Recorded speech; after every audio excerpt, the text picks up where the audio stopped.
আবার সাইয়েদনা ইব্রাহিম এলাকার লোকদের সাথে কি কি ডায়লগ মারলেন সেটাও কোরআনে আছে না নাই? তিনি বললেন, মা হাযিহি তামাসিলুল্লাতী আনতুম লাহা আকিফুন।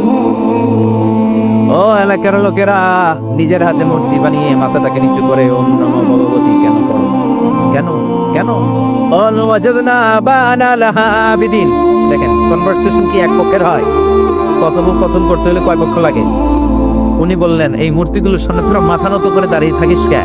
তারা বলল, ওয়াজাদনা আবানা লাহা আবিদিন, আমরা আমাদের বাপ দাদাদেরকে দেখছি এরকম করতে, এজন্য আমরাও করি।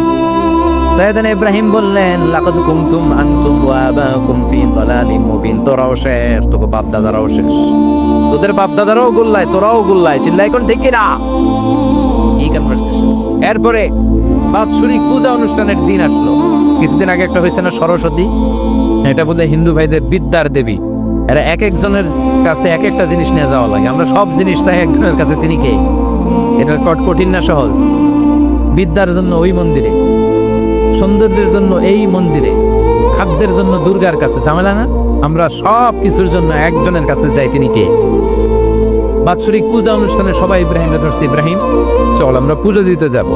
সাইয়েদনা ইব্রাহিম ফানাযারা নাযরাতান ফিন নুজুম, তাকালেন আকাশের, বললেন, ইন্নী সাকিম, আমি যেতে পারবো না, আমি অসুস্থ। আমি কি আসলে সুস্থ ছিলেন? অসুস্থ বললেন কেন? কারণ অসুস্থতা দুই ধরনের। চিল্লায় বলেন, একটা শারীরিক আর একটা। সাইয়েদনা ইব্রাহিম মানসিকভাবে প্রচন্ড বিপর্যস্ত ছিলেন, অসুস্থ ছিলেন। এর কারণ গোটা উম্মাত মূর্তির পূজা করে, এই দৃশ্য দেখে কোনো নবী মানসিকভাবে সুস্থ থাকতে পারে? উনি বললেন, আমি অসুস্থ, তোমরা যাও। সবাই বলল, ঠিক আছে আমরা যাই। ইব্রাহিম, তুই আমাদের ঘরের মূর্তিগুলারে পাহারা দে। মূর্তি পাহারাদার একজন ভালো লোক পাওয়া গেছে। মূর্তি পাহারা দেওয়ার জন্য ভালো একজন পাহারাদার পাওয়া গেছে। নাম? কথা কন, কথা বুঝতে কষ্ট হচ্ছে মনে হয়। মূর্তি পাহারা দেওয়ার জন্য কারে পাওয়া গেছে? সাইয়েদনা ইব্রাহিম কে, ঠিক আছে আজকে পাহারা দিমু, জন্মের পাহারা, যা তোরা দিতাছি, পাহারা দিতেছি যা। এইবার সাইয়েদনা ইব্রাহিম মূর্তির ঘরে ঢুকলেন। দেখেন কি সুন্দর কথোপকথন আল্লাহ তুলে ধরলেন। আল্লাহু আকবার। মূর্তির ঘরে, দেবীর ঘরে ঢুকে উনি ঘুরে ঘুরে তাকায়, দেখে একটা এমনি হাত আর একটা ব্যাগ করে 14-15টা হাত নিয়ে তাকায় আছে। উনি সবগুলার সামনে এভাবে তাকায় আছে, দেখে এক একটা এক এক চেহারা। একটা হাতির গণেশ স্টাইলের, আর একটা এরকম, আর একটা নারীর, আর একটা বাঘের, আর একটা তলোয়ার নিয়ে আইতাছি কোপায় ফেলাম। আছে না নাই? সবগুলোর সামনে যায়, যে দেখে আর অবাক হয়, কত ধরনের খোদার কাছে এরা কত কিছু চায়। আর যে দেখে প্রত্যেকটার সামনে ডেজার্টস আইটেম, মিষ্টান্ন, এক একটার সামনে রসমালাই, এক একটার সামনে কালো জাম, লাল জাম, রসগোল্লা, চামচাম, দুধ মালাই, মালাই চপ। আছে না নাই? জিব্বায় পানি চলে আসছে না কেন? সাইয়েদনা ইব্রাহিম অবাক, কি রে, এত মূর্তি, এত ডিজাইন, এত ভাবে আর অঙ্গভঙ্গি করে আছে, এত খাবার দেয়া, খায় না কেন? সাইয়েদনা ইব্রাহিম ভাবলেন, মনে হয় নাগাল পাই না, আমি একটু তুল্লা ধরি। উনি রসমালাইয়ের বাটিটা নিয়ে যেটা হা করে আছে ওইটার সামনে যায়, কয় খা। কি কয়? বানাই কইতেছি মনে হয়। ফারাগা ইলা আলিহাতিহিম, মূর্তিগুলোর কাছে গেলেন। ফাকালা আলা তাকুলুন, খাবি না? খাবি না? দাদা আমি কিছু খা। কোরআন থেকে বলছে, ঠিক কি না? উনি ভাবলেন ওরা হয়তো খেতে পারে না, নাগাল পাচ্ছে না, কিংবা আবার দেখে লজ্জা পাচ্ছে। নিচ থেকে রসমালাইয়ের বাটি তুলে ধরলেন। উনি বললেন, খা। আর ওগুলা কয় হা হা করে রয়েছে, নরেও না সরেও না। উনি মুখের সামনে তুলে ধরে বললেন, আলা তাকুলুন, খা। সবগুলার সামনে গেলেন, খা খা। কেউ খায় না, ওগুলো হা করে আছে। সাইয়েদনা ইব্রাহিম বললেন, খা। কেউ কথা কয় না। উনি বললেন, খাবি না কেন? তাইলে কথা কও। এই যে কষ্ট করে উড়ালি, মুখের সামনে দিলাম, খাবি না কেন? কথা বল। আল্লাহ তাকুলু, খাবি না কেন? কথা বল। মা লাকুম লা তাতাকাল্লামুন, খাবি না কেন? মা লাকুম লা তানতিকুন, হয় খা নয় কথা ক। বলতেই লাগলেন, খা খা। প্রত্যেকটা মূর্তির সামনে গেলেন, খা। ওগুলো করে আছে হা, কোনো কথা কয় না। কয় কেন খাবি না? তাহলে কথা কয়। খায়ও না, কথাও কয় না। আপনার ছেলে বায়না ধরছে, আব্বা চানাচুর খাম। কি খাম? চানাচুর কিনে দিলেন, এই নে চানাচুর। এখন চানাচুর খায় না। কিরে বাপ, খাবি না কেন? কথাও কয় না। খায়ও না, কথাও কয় না। এখন বাকি আছে কোনটা? কথা কর। ফারাগা আলাইহিম দারবাম বিল ইয়ামিন, ডান হাতে কোপানো শুরু করলেন। ইচ্ছে মতো ঘুষি কিল মারতে মারতে মূর্তিগুলার সাইজ। ফারাগা আলাইহিম দারবাম বিল ইয়ামিন, এক একটা নবীর হাতে জান্নাতি শক্তি দিয়েছে কে? খা নাইলে কথা ক, খায় না, কথাও কয় না, বাকি আছে মায়ের মারতে শুরু করলে। মারতে মারতে সব শেষ, তারপরে খুঁজে পেলেন একটা কুড়াল। কি পাইলেন? কুড়াল দিয়ে মারতে আরো সুবিধা, খালি এটা এভাবে মারে ওইভাবে মারে, মারতে মারতে যতগুলো মূর্তি ছিল সবগুলো মেরে বড় মূর্তিটার গায়ে মারতে যাবে, না এটারে মারো না। ফাজআলাহুম জুদাদান, সবগুলোর টুকরা টুকরা, ইল্লা কাবীর আল্লাহুম, বড়টা ছাড়া ওইটারে রেখে দিলেন। আর বুদ্ধি করে কুড়ালটারে বড়টার কাঁধে ঝুলাইয়া দিলে, বড় মূর্তিটার কাঁধের মধ্যে ঝুলাইয়া দিলেন। ঘটনাটা সুন্দর হয়েছে না? এখন কেমন যেন মনে হয় এটা কুপাইয়া দাঁড়া দিয়েছে বাবার বেটা। বড় পূজার শেষ, পূজার দিনক্ষণ শেষ।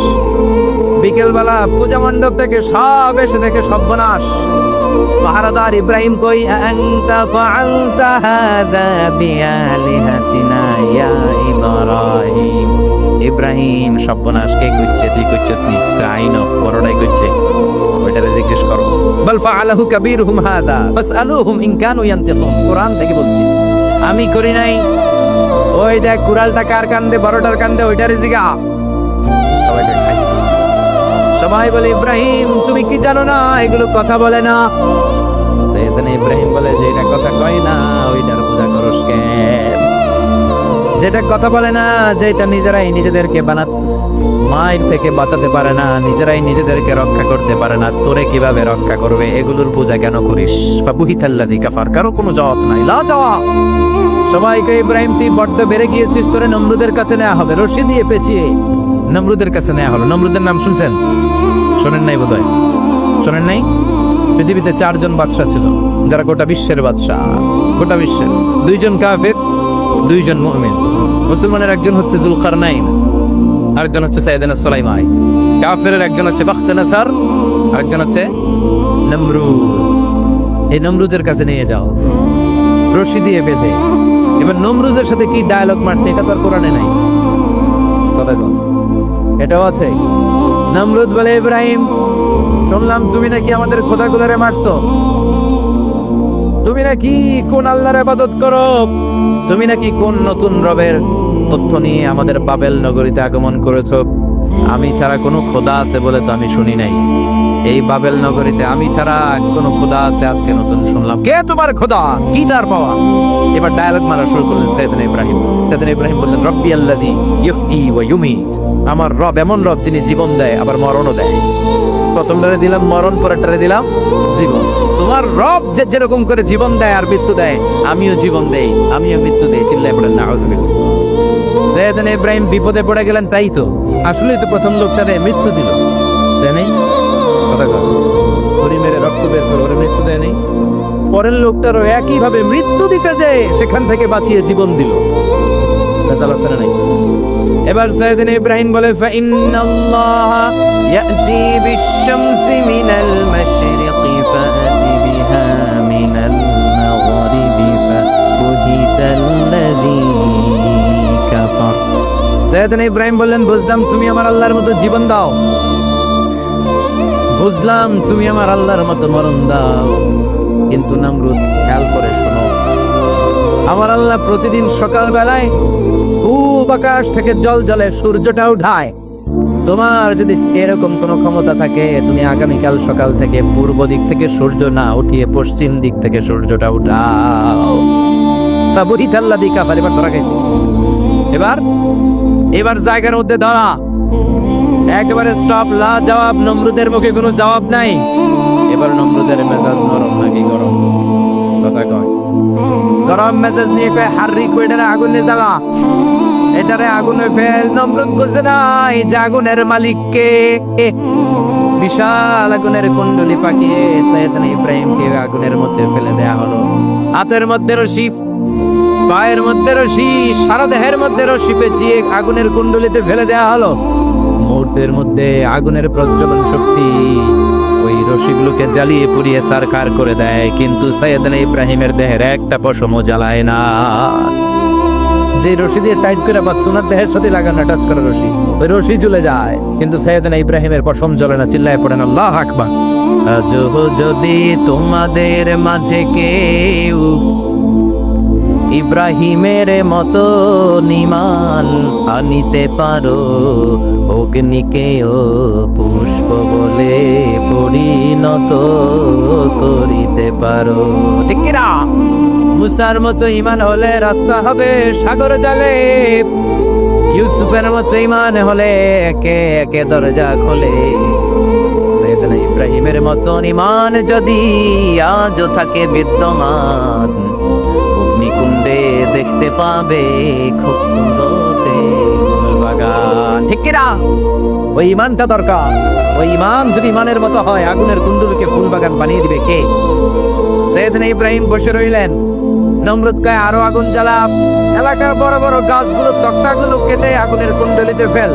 তক্তা লাকড়িগুলো আগুনের কুণ্ডলিতে ফেলা মাত্র দাউ দাউ করে লাকড়িগুলোকে তক্তাগুলোকে আগুন জ্বালিয়ে দেয়, কিন্তু সাইয়েদনা ইব্রাহিমকে জ্বালায় না। সুবহানাল্লাহ। আগুনের মালিক কে? ওই আল্লাহ আজও আসরা নাই। তিনি আগুনরে অর্ডার করলেন, সৃষ্টির শুরু থেকে তোকে একটা ধর্ম দিয়েছি, সব জ্বালিয়ে দেয়া, পুড়িয়ে দেয়া। আজকে কয়েকদিনের জন্য তোর ধর্মটাকে আমি স্টপ করে দিলাম। চিল্লায় পড়েন আল্লাহু আকবার। قُلْنَا يَا نَارُ كُونِي بَرْدًا وَسَلَامًا عَلَى إِبْرَاهِيمَ। আল্লাহ বললেন আগুন খবরদার, আমার ইব্রাহিমের গায়ের যেন পশম না পুড়ে যায়, কারণ ইব্রাহিমের সন্তান হবে ইসমাইল, আর ওই ইসমাইলের বংশে আমি পাঠাবো আখিরি জামানার পয়গম্বর। ইব্রাহিমের যেন কিছু না হয়। কোন ইবারদা, ঠান্ডা হয়ে যা, কি হয়ে যা, কিন্তু এত বেশি ঠান্ডা হবি না যাতে ইব্রাহিমের সর্দি না লেগে যায়। আগুন বলে আপনি বললেন কোন ইবারদা, ঠান্ডা হ। আবার কোন এত ঠান্ডা হবি না যাতে সর্দি না লাগে, কেমন ঠান্ডা হবো? আল্লাহ বললেন সালামান আলা ইব্রাহিম, সালাম হয়ে যা, শান্তির গুলবাগিচা হয়ে যা, এয়ার কন্ডিশন নাতিশীতোষ্ণ হয়ে যা। চিল্লায় পড়েন আল্লাহু আকবার। 40 দিন ছিলেন এই আগুনের কুণ্ডলিতে, কিচ্ছু হয়নি। সুবহানাল্লাহ পড়বেন না? শেষ জীবনে উনি ওনার নাতিপুতিদের সাথে গল্পের সময় বলতেন যে আমার জীবনে সবচেয়ে আরামদায়ক সময় কাটিয়েছি আমি ইব্রাহিমের আগুনের, নমরুদের আগুনের কুণ্ডলির ভেতরে থেকে। চিল্লায় এখন সুবহানাল্লাহ। তার মানে পুরো আগুনের কুণ্ডলির এই গুলবাগিচা বানিয়ে দিয়েছে কে? ওনার জীবনের শ্রেষ্ঠ সময় নাকি এটা? সবচেয়ে আরামসে নাকি কাটিয়েছে এই আগুনের কুণ্ডলির ভেতরে? চিল্লায় পড়েন আল্লাহু আকবার। এবার আল্লাহ ডেকে বলেন নমরুদ অনেক হয়েছে, আর না, অনেক চান্স তোমারে দিছি আমি, অনেক ছাড় দিছি, মাগার ছেড়ে দিব না। আল্লাহ কি দেয়? ছাড় দেয়, ছেড়ে দেয় না। মনে থাকবে? চিল্লায় বলেন তো আল্লাহ কি দেয়? কি দেয় না? নমরুদরে এতক্ষণ ধরে কি দিছে, কিন্তু কি আল্লাহ ছেড়ে দিবে? কথা বলেন। আল্লাহ বলে তোরে মারতে আমার কামান লাগবে না, গোলা লাগবে না, ফেরেশতা লাগবে না, তলোয়ার লাগবে না, তোরে মারবো আমি। ফারসালাল্লাহু তাআলা বাউদা, আল বাউদাতু জুনদুম মিন জুনুদিল্লাহ। এই মশাগুলো আল্লাহর সৈনিক। কথা কর। এই মাছিগুলো আল্লাহর সৈনিক, এই সাপ আর ব্যাঙগুলো আল্লাহর সৈনিক, এই বাতাস আল্লাহর সৈনিক, এই মাটি আল্লাহর সৈনিক। মাটি যদি কাঁপাকাঁপি শুরু করে বসে থাকা যাবে? কথা কন। ভূমিকম্প হইলে সব দৌড়াদৌড়ি আছে না নাই? আগুন লাগলে দুর্ঘটনা আছে না নাই? বাতাস যদি 70 থেকে 80 কিলোমিটার বেগে ছুটে আসে, দুর্ঘটনা আছে না নাই? ফারসালাল্লাহু বাউদা, আল্লাহকে ল্যাংড়া মশা পাঠালেন। এই ল্যাংড়া মশা নাকের ভিতর দিয়ে ঢুকে মস্তিষ্কের মাঝখানে যে কামড়াতে শুরু করেছে। মশার কামড় খাইছেন না আপনারা? শীতকালে যখন আমরা কম্বল মোড়া দিয়ে ঘুমাই, কানের সামনে যখন পন পন শুরু করে, কেমন লাগে? কি বিরক্তি লাগে না? আবার ছেড়ে টেরে আবার শুনি, আবার পন পন। পন পনের আওয়াজই আমাকে সহ্য হয় না। ওই মশা নাকি দিয়ে ঢুকে দিয়ে কামড়া, ওই বেটার কেমন লাগে? কথা কন। নাকের ভিতর দিয়ে মশা ঢুকে ভিতরে কুটকুট কুটকুট করে কামড় মারে। এই কামড় খাইয়া নমরুদ এবার নাচানাচি শুরু করছে। I M A disco dancer. Or dance দেখে সবাই হাসে, একেবারে I M A disco dancer. Or dance দেখে সবাই অবাক, ঘটনা কি? খোদাই লাফায়। এতদিন ধরে সবাই নমরুদের পূজা করতো আর বলতো নমরুদ সবচেয়ে বড় খোদা, নমরুদ সবচেয়ে। এখন খোদা কি করে? ড্যান্স দেয়। চিল্লা এখন কি দেয়? এবার নমরুদ বাঁচার জন্য মাথার মধ্যে আঘাত করে, কিন্তু মশা বের হয় না। চিল্লায় আওয়াজ করে ধরে বলেন মশা ঢুকছে কার অর্ডারে? এই মশা বেরোবেও কার অর্ডারে? মাথার মধ্যে আঘাত করে খুশি মারে, কিল মারে, কিন্তু মশা বের হয় না। এবার আশেপাশের যারা আছে খাদেম খুদ্দাম কয় তোরাও খুশি মার। খাদেম খুদ্দাম মনে মনে কে আজীবন অনেক মারছস, আজকে আমরা মারুম। সুযোগ পায়া কিলের উপর কিল আর খুশি। আজীবন অনেক কাজ করেছিস আমাদেরকে দিয়ে, অনেক জুলুম করেছিস, আজকে সুযোগ পেয়েছে মতো মাইরা লই। খাদেম খুদ্দাম ওরাও কিল খুশি। ঘুষাইতে ঘুষাইতে চেহারার মানচিত্র পাল্টাই দিছে, মাকার মশা বের হয় না। এই মশা ঢুকছে কারা দেশে? কথা কয় এই মশাটা যদি বেরোতে হয় অর্ডার লাগবে একজনের, চিৎকার করে বলেন তিনি কে? নিজেও মারে বেরোয় না, খাদেম খুদ্দামরা মাথার মধ্যে কিল খুশি মারে বেরোয় না। নমরুদ কয় এবার আমারে জুতা মার। কি মার? আমরা পরি প্লাস্টিকের জুতা, বাটার জুতা, এফেক্সের জুতা, আগে পড়তো খরমের জুতা। খরমের জুতা বানায় কি দিয়া? কথা কোন? এবার কাঠের জুতা দিয়া খাদেম খুদ্দামরা মাথার মধ্যে বাড়ি পিটাইতে পিটাইতে মাথাটাকে ফাটিয়ে রক্তাক্ত করে জামিনের মধ্যে নমরুদরে শুইয়ে দিয়েছে। আর আল্লাহ সৈনিক সেই বাউদা মশা নাকের ভেতর থেকে শূন্য উড়াল মেরেছে। চিল্লায় পড়েন আল্লাহু আকবার। তার মানে এত শক্তিশালী হয়েও, গোটা বিশ্বের রাজা হয়েও নমরুদের ক্ষমতা নমরুদরে বাঁচাতে পারে নাই। চিল্লায় পড়েন ঠিক কিনা? ক্ষমতা কাউরে বাঁচাতে পারে না, দাপট কাউরে বাঁচাতে পারে না, অহংকার কাউরে বাঁচাতে পারে না, সৈন্যবাহিনী কাউরে বাঁচাতে পারে না। বাঁচাতে পারে একজন, চিৎকার করে বলতে হবে তিনি কে? কেউ তো স্থায়ী হয় না, হোক না সে ফেরাউন কিবা নমরুদ। কেউ ভাবে চিরদিন রয় না, কেউ ভাবে চিরকাল রয় না। পৃথিবীতে কেউ স্থায়ী হয় না, হোক না সে ফেরাউন কিবা নমরুদ। কেউ ভাবে চিরদিন রয় না। চিল্লা এখন ঠিক কিরা? সাইয়েদনা ইব্রাহিমের সবগুলো কথা কোথায় কি ডায়লগ মারলেন, আল্লাহর কাছে এত ভালো লেগেছে, আল্লাহর কোরআনের ভেতরে তুলে দিয়েছে কে? আবার তিনি যতগুলো দোয়া জীবনে করেছেন সব কবুল করেছে কে? তিনি দোয়া করলেন রব্বি জাআলনি মুকিমাস সালাতি ওয়া মিন যুররিয়াতি রব্বানা ওয়া তাকাব্বাল দুআ। হে নামাজি আমার ঘরে নামাজে পড়ো আজ, দিলে মে তোমার চরণ তলে হৃদয় যায় নামাজ। এ নামাজি আমার ঘরে নামাজে পড়ো আজ, দিলে মে তোমার চরণ তলে হৃদয় যায় নামাজ। আল্লাহু আকবার পড়েন। তিনি দোয়া করলেন আল্লাহ রব্বি জাআলনি মুকিমাস সালাত। আল্লাহ আপনি আমার নামাজ কায়েমকারী বানান। কি কায়েমকারী? তার মানে নামাজ পড়লে সবাই মিলে পড়তে হবে, ঠিক কিনা? নামাজ কায়েমকারী বানান। আমার সন্তান ইসমাইলের নামাজ কায়েমকারী বানান। আমার দোয়াটা কবুল করেন। কবুল করে নিল কে? আবার বললেন আল্লাহ মক্কার নিরাপদ বানান। কবুল করলো কে? আবার বললেন ওয়াবা'আস ফীহিম রাসূলা। আল্লাহ এই শহরে একজন নবী পাঠান। কবুল করলো কে? যত দোয়া করছে সব কবুল করে নিল কে? এজন্য সাইয়েদনা ইব্রাহিমের জীবনী থেকে কি কি শিক্ষা করতে শুরু করেন? নাম্বার 1 আল জিহাদু দিদ্দা শিরক। ওনার জীবন থেকে প্রথম শিক্ষা হচ্ছে শিরকের বিরুদ্ধে জিহাদ। মুমিনের জীবনে জিহাদ চলবে কিসের বিরুদ্ধে? উনি মূর্তির সাথে আপোষ করে নাই, গাছের সাথে আপোষ করে নাই, মাছের সাথে আপোষ করে নাই, ধ্রুবতারা চাঁদ সূর্যের সাথে আপোষ করে নাই। উনি এক আল্লাহকে খুঁজে পেয়েছে। চিল্লায় বলেন ঠিক কিনা? আল্লাহ সব গুনাহ ক্ষমা করে, শিরকের গুনাহ ক্ষমা করে। 2 নাম্বার শিক্ষা হচ্ছে সত্যকে অন্বেষণ করতে হবে। ওইটা আমার বাবার বিরুদ্ধে যাক, ওইটা আমার দাদার বিরুদ্ধে যাক, ওইটা আমার দলের বিরুদ্ধে যাক, ওইটা আমার মতের বিরুদ্ধে যাক, সত্য যেখানে আমিও সেখানে। চিল্লা এখন ঠিক কিনা? এটা হচ্ছে সাইয়েদনা ইব্রাহিম আলাইহিস সালামের ঈমানের স্পিরিট। শিরকের বিরুদ্ধে মুমিন জিহাদ করবে। সত্য যেখানে আছে মুমিন তালাশ করে সেটাকে ছিনিয়ে আনলে। সাইয়েদনা ইব্রাহিমের জীবনী থেকে 3 নাম্বার শিক্ষা হচ্ছে ভিশনারি অ্যাটিটিউডের হতে হবে মুমিনের। আমরা খালি 10 বছরের হিসাব করি, 20 বছর, 50 বছর। ইহুদিরা হিসাব করে 200 বছরের। কোন কাজ করার আগে 200 বছর পরে কি হইতে পারে ওইটা হিসাব করে। সাইয়েদনা ইব্রাহিম এরকম ভিশনারি ছিলেন। এজন্য দোয়া করেছেন রব্বানা ওয়াবা'আস ফীহিম রাসূলা। আল্লাহ যদিও ধুধু প্রান্তর জনমানব হীন একটা এলাকা, আপনি এলাকায় এমন একজন নবী পাঠায়েন যেই নবীর আঁচলের নিচে গোটা বিশ্বটা একত্রিত হয়ে যাবে। কবুল করলেন কে? কি ভিশন দেখছেন, কি ভিশনারি অ্যাটিটিউড। তিনি তখন থেকেই বিশ্বনবীকে দেখতে পেয়েছেন। এজন্য ভিশনারি অ্যাটিটিউডের হন, স্বপ্নবাজ হন। স্বপ্ন সেটা না যেটা মানুষ ঘুমিয়ে ঘুমিয়ে দেখে, স্বপ্ন সেটা যেটা অর্জনের আকাঙ্ক্ষা মানুষকে ঘুমাতে দেয় না। এটা ছিলেন সাইয়েদনা ইব্রাহিম, ভিশনারি অ্যাটিটিউডের ছিলেন। 4 নাম্বার শিক্ষা যোগ্য প্রজন্ম তৈরি করে যাওয়া। উনি কি প্রজন্ম তৈরি করছে দেখেন। প্রথম ছেলে ইসমাইল, দ্বিতীয় ছেলে ইসহাক। ইসহাকের চ্যানেলে বনি ইসরাইলের সব নবীরা আসলো, আর এই চ্যানেলে বিশ্ব নবী আসলো। তার মানে বাপকা বেটা সিপাহী কা ঘোড়া। প্রজন্ম তৈরির দরকার আছে না নাই? শিরকের বিরুদ্ধে লড়াইয়ের দরকার আছে না নাই? আর নবীদেরকে মডেল হিসেবে মানার দরকার আছে না নাই? আমাদের মডেল কি কবিরা না নবীরা? নায়করা না নবীরা? নেতা নেত্রীরা না নবীরা?